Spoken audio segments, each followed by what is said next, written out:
Got another big Oldsmobile intake.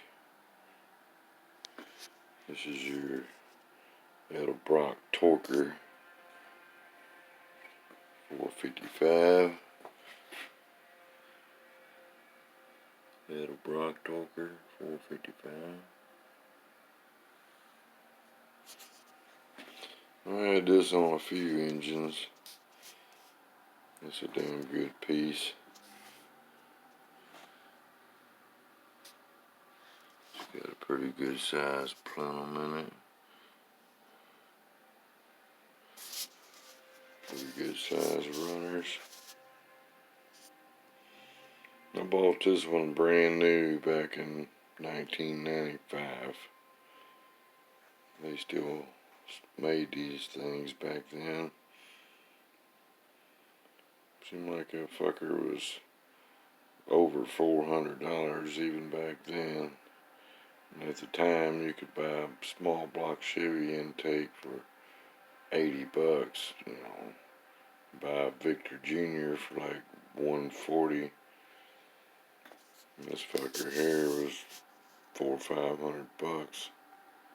I don't even remember now. It was a chunk. I bought it from Super Shops. I had a buddy of mine port match the runners to my heads. He done a pretty good job. This fucking thing, it's been sitting about 15, 18 years now.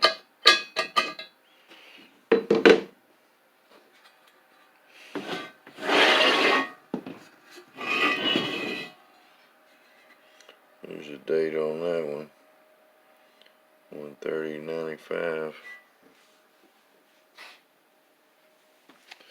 Yeah, and you bounce these fuckers to the ports were smaller than your good big port Olds heads.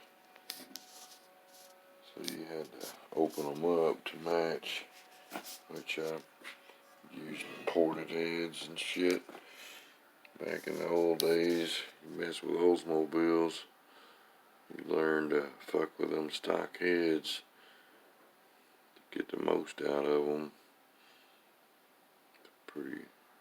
There's a recipe to making them worthy, but shit, them old cast iron like C heads and B heads and shit like that. I remember a 69 Cutlass Pro Gas car. I think it ran about a 10 flat, 990s in the quarter. Had a 455 in it with one of these Torker intakes on it. A pair of hogged out C heads and 750 lift solid roller cam and a whole lot of compression. About 14-to-1 or better. With a Dominator on it.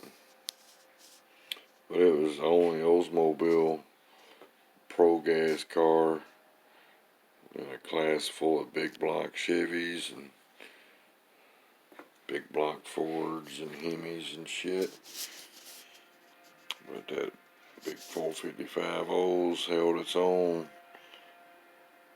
It definitely wasn't the slowest car in the class. So these fucking intakes work.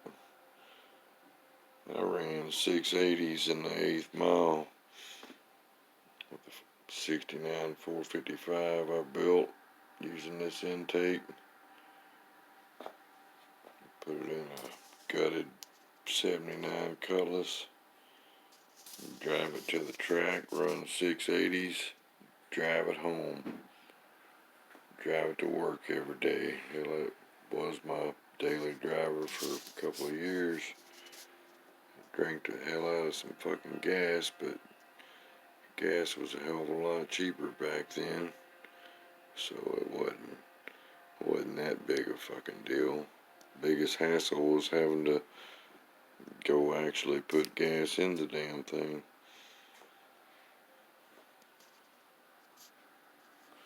There's the plenum. They got a quadrajet pattern or Holly pattern. I run Hollies on them. I always used a quadrajet Holly adapter.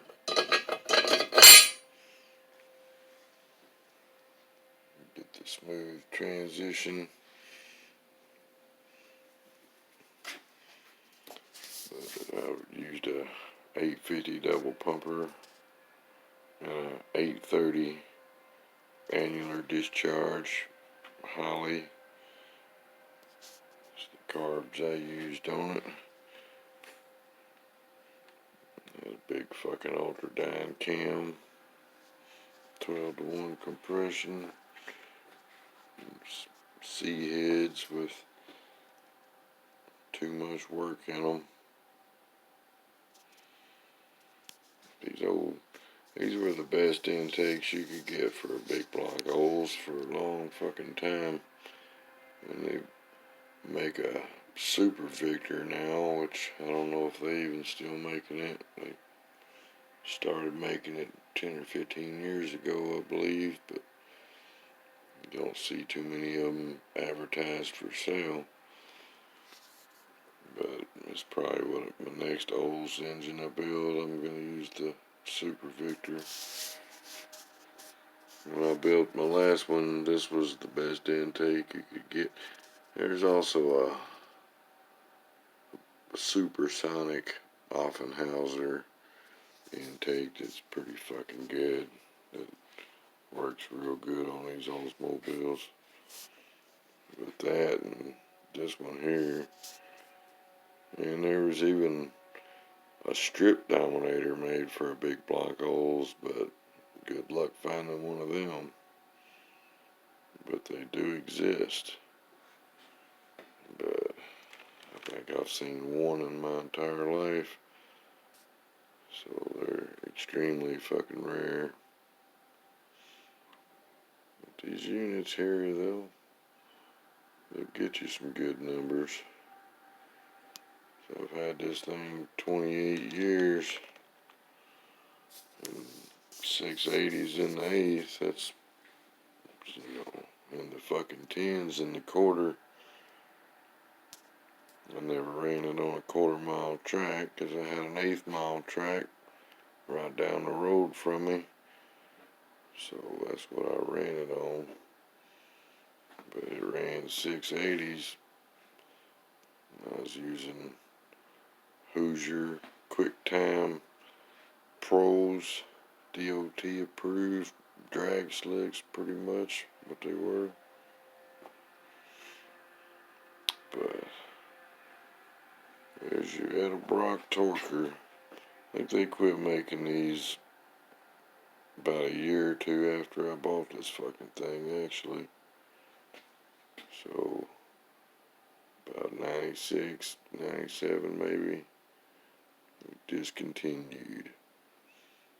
But you still see them out there on the used market. For anybody that's into Oldsmobiles. But there you go. Torker 455 Olds.